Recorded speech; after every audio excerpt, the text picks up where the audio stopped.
I'm sorry. బామ్మ, సింహం బొట్టు పెట్టుకుందంటే ఏదో ఉంది.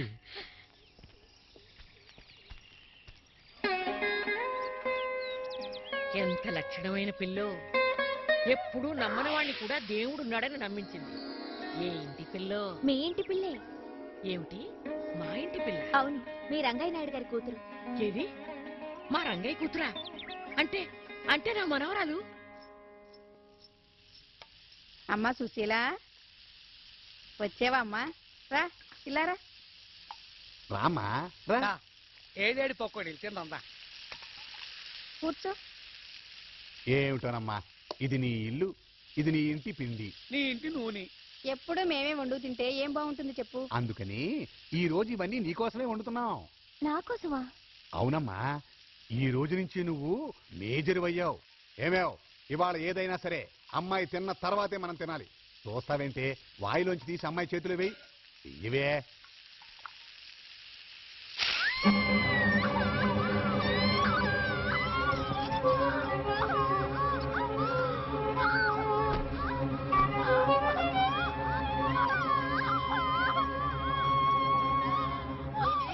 నాగుల చవితని ఊరేగడానికి వెళ్ళావా? నిన్ను గడప దాటొద్దన్నానా? ఊరుకోవే, అదేమన్నా చిన్నపిల్ల అనుకున్నావా?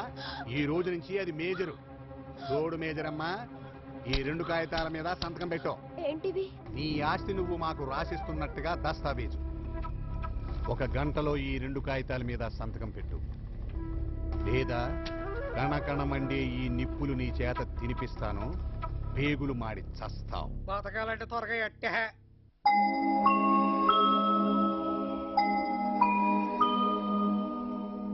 ఏమయ్యో, దీనికి వెనకాల ఎవడో దన్నున్నాడు, లేకపోతే దీనికి ఇంత ధైర్యం ఎక్కడ ఏడ్చింది?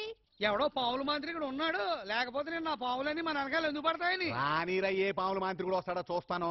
రే, ఆ మాటకొస్తే నేనే పెద్ద ముంగిస మాంత్రికుడురా. నా మంత్రానికి బంగారం కూడా మండే బొగ్గులవుతాయి. దాని చేత బొగ్గులు తినిపిస్తాను రా.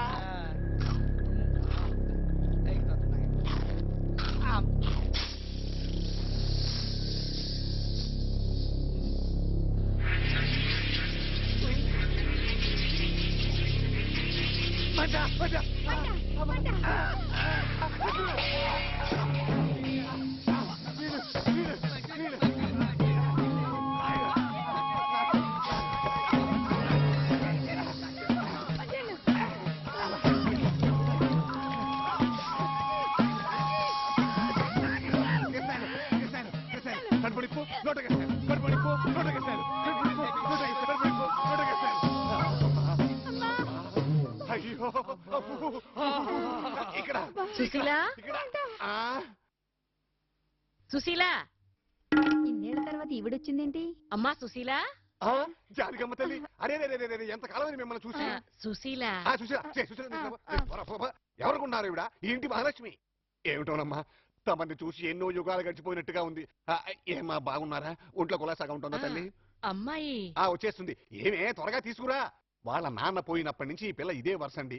చక్కని బట్ట కట్టుకోవే అంటే కట్టుకోదు, కమ్మని తిండి తినవే అంటే తినదు, చక్కని నగలు పెట్టుకోవే అంటే పెట్టుకోదు. మేం మాత్రం ఏం చేస్తాం చెప్పండి? చెప్పి విసుగు పుట్టి ఊరుకున్నాం. నా బంగారు తల్లివి కదూ. రా, ఎవరొచ్చారో చూడు. ఏమిటమ్మా అలా చూస్తావు? ఆవిడ ఎవరో కాదు, మీ మా అమ్మ. మీ నాన్నకి స్వయాన మేనత్త.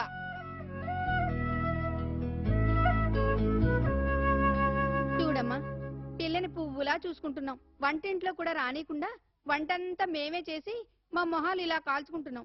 అసలు మీ నాన్న గనక వాళ్ళ కుటుంబానికి అన్యాయం చేయకుండా ఉన్నట్టయితే అందరం కలిసి ఒకే చోట ఉండేవాళ్ళం కదా. ఆయనలా గడ్డి తిని ఉండకపోతే. మా విషయాలు మేము మాట్లాడుకుంటాం గాని ముందు మీరు వెళ్ళి మీ కాళ్ళను మూతులకి మందు రాసుకోండి. అలాగే. రామ్మా. ఏంటయ్యో, ఎండిపోయిందనుకున్న వంశవృక్షం మళ్ళీ చిగురేస్తుందేంటి? చిగురేస్తే చిదిమేస్తాం, మానైతే నరికేస్తాం. దిగులు పడకమ్మా, నీకు మేమంతా లేవు. పొద్దున్న పుట్ట దగ్గర నిన్ను కేకలేసింది ఎవరనుకుంటున్నావు? మీ బావా. బావా? ఈ పాపిష్టి గొడవ లేకపోతే ఈ పాటికి మీ ఇద్దరికి పెళ్లి జరిగి పండంటి మునిమనోడిని ఎత్తుకుని ఉండేదారు నేను. ఇప్పుడు మాత్రం మించిపోయిందే ఉంది. సుశీలకి మీ రాఘవకి ఇప్పుడైనా పెళ్లి చేయొచ్చుగా. ఇప్పుడు మనవాణ్ణి ఎత్తుకోవచ్చుగా. తలుచుకుంటే మీరు చేయలేరా? అవును, ఎందుకు చేయలేను? చూడు మా అమ్మ, మన కుటుంబాల మధ్య గొడవలున్నా నువ్వు నా దగ్గరికి వచ్చావు. అదే నాకు చాలు. జరగని దాని గురించి ఆలోచించకండి. ఇంకా ఆలోచనే లేదు బామ్మ. ఇంతవరకు ఇంత చక్కని వదిన ముందని నాకు తెలీదు. ఆ చండశాసనుడికి సమాధానం చెప్పగల చండిరాణి ఒక్క మన వదినమ్మే. పాముకు పాలు పోయొద్దన్న పెదబాసు చేత ఆ. ఆ పాముకే దండం పెట్టించింది ఈ చిన్న మేడం. అయిన వాళ్ళుగా ఈ ఊరొచ్చారు. పెళ్లి వాళ్ళుగానే ఈ ఊరు నుంచి వెళ్ళాలి. నీ పెళ్లి గొడవతో ఈ ఊరు తీసుకొచ్చాం. దీని పెళ్లికి దారి వేశాం. దీని పెళ్లి చేయడానికి వచ్చిన పెద్ద ముత్తైదువులా ఉన్నారు. అలాగే అనుకోండి.